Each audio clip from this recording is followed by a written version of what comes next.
What if I told you that a teenager, once heartbroken after being rejected by the U.S. military academy, would go on to build one of the largest student activist organizations in America? This is the story of Charlie Kirk, a story of resilience, ambition, and the surprising journey from an ordinary suburban childhood to becoming one of the most influential conservative voices of his generation. The American political arena of the 21st century has been fundamentally reshaped by forces outside the traditional corridors of power. While presidents legislate and senators debate, a new generation of influencers has emerged from the digital ether, wielding microphones and social media platforms as their gavels. Among the most prominent, effective, and contentious of these figures is Charlie Kirk, a man who transformed a teenage conviction into a multi-million-dollar political empire. His story is not one of electoral victory or legislative compromise, but of entrepreneurial zeal, narrative warfare, and the meticulous construction of a movement that seeks to define conservatism for a new generation. To understand Charlie Kirk is to understand the modern American right, its energy, its tactics, its fractures, and its future.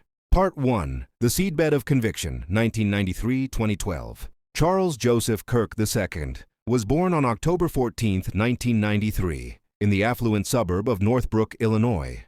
His upbringing was one of suburban comfort and stability. His father, Dr. Charles Kirk, was a successful financial advisor and a partner in a wealth management firm. His mother, Susan, was a homemaker. The family was Catholic, and their values were steeped in a traditional Midwestern ethos of hard work, self-reliance, and personal responsibility. Politics were not the dinner table obsession they would later become in Kirk's life. His father held libertarian-leaning views, a belief in free markets and limited government that he imparted to his son, but the household was not intensely partisan. Young Charlie attended Benet Academy, a private Benedictine college preparatory high school in Lille, Illinois. He was a good student, a competitive swimmer, and by most accounts, a fairly typical teenager. Yet, beneath the surface, a political consciousness was beginning to stir. The catalyst arrived during his senior year.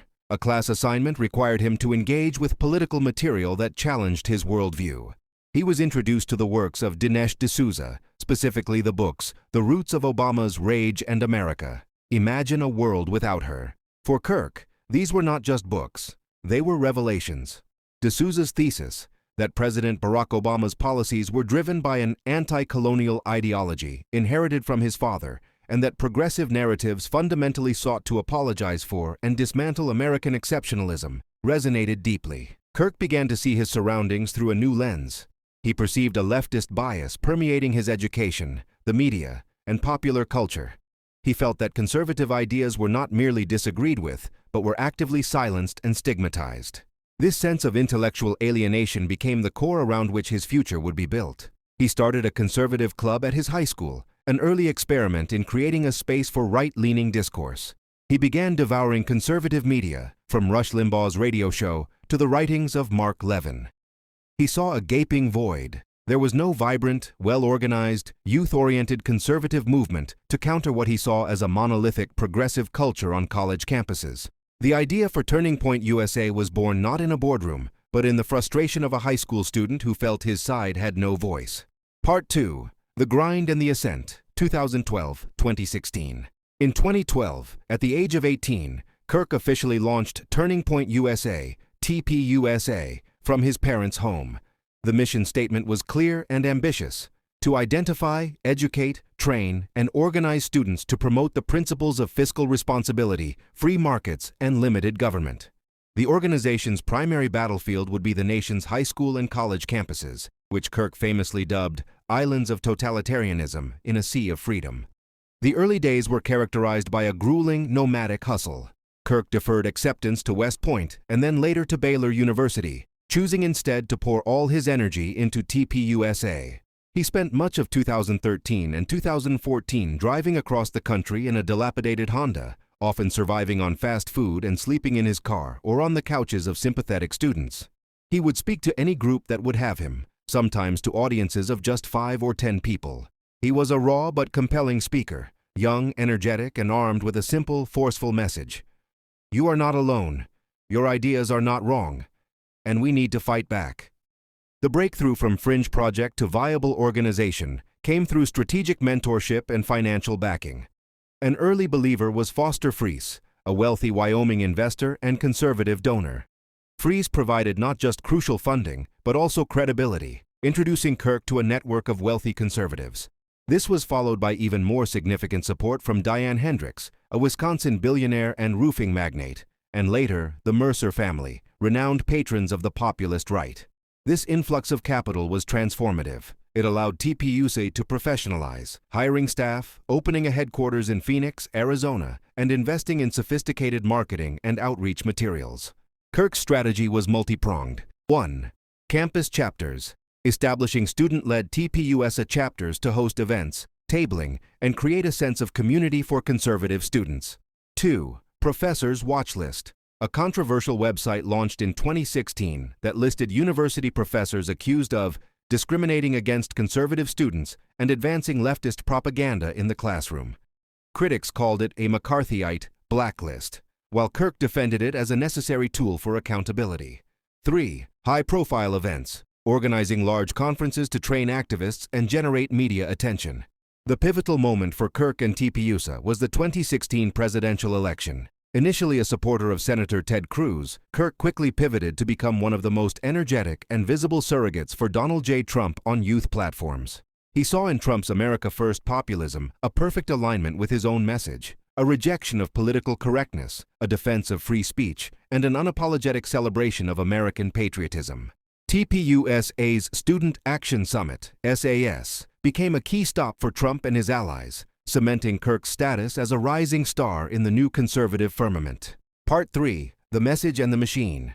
Charlie Kirk's power derives less from original ideology than from his exceptional skill as a communicator and organizer. He is a master of distillation, translating complex political issues into simple, provocative, and repeatable talking points. His daily output, via his podcast, The Charlie Kirk Show, his millions of social media followers, and his constant media appearances, consistently revolves around a set of core themes.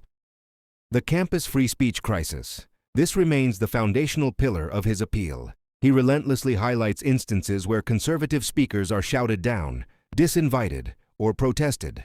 He frames these not as isolated incidents, but as symptoms of a systemic, illiberal left that hates free discourse because it cannot win in the marketplace of ideas. The anti-socialist crusade. Kirk frames nearly all Democratic policy proposals, from the Green New Deal to student loan forgiveness, as a direct path to Venezuelan-style socialism. He argues this ideology seeks to expand government control, stifle individual liberty, and ultimately impoverish the nation. America First nationalism. He is a staunch advocate for strong borders, a powerful military, and economic nationalism.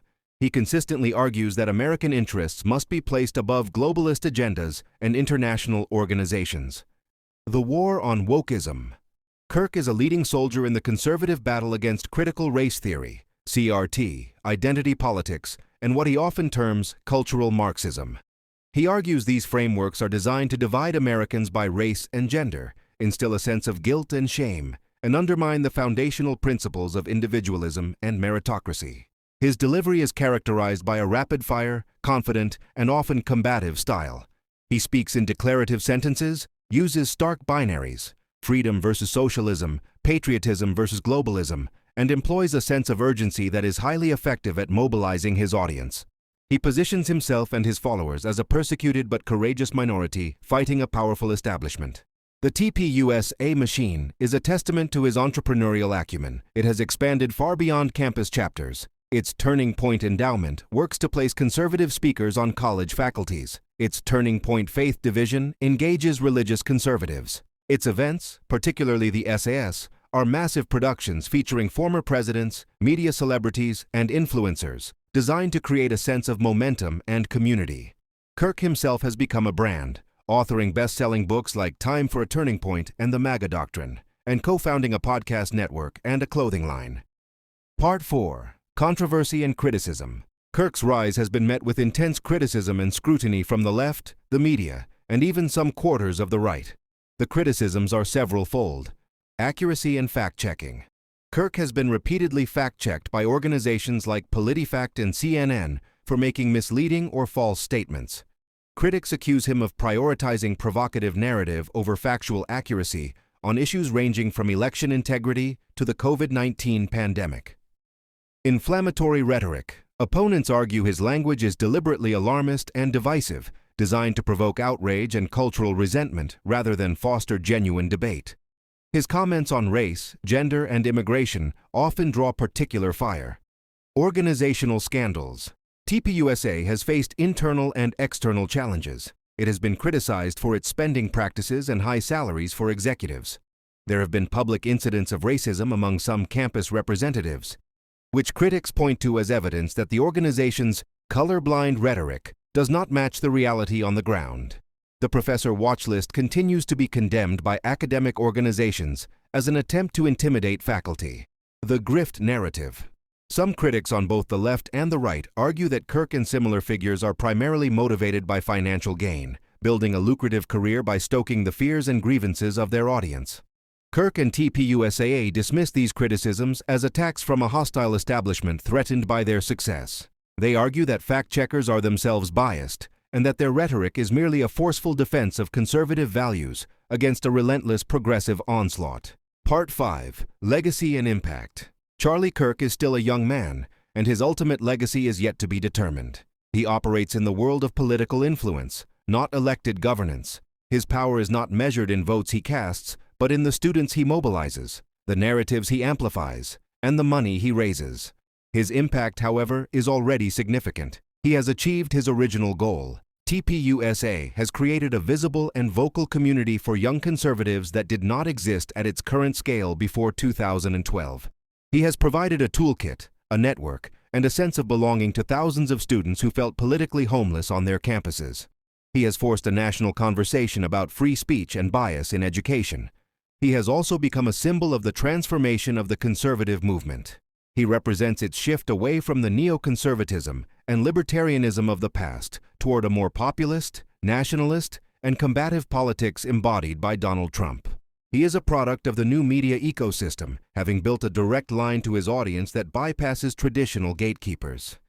Whether one views him as a courageous warrior for free speech and American values, or a provocative peddler of misinformation, Charlie Kirk's journey is an essential American story. It is a story about the power of an idea, the importance of narrative, and the entrepreneurial spirit of modern political activism.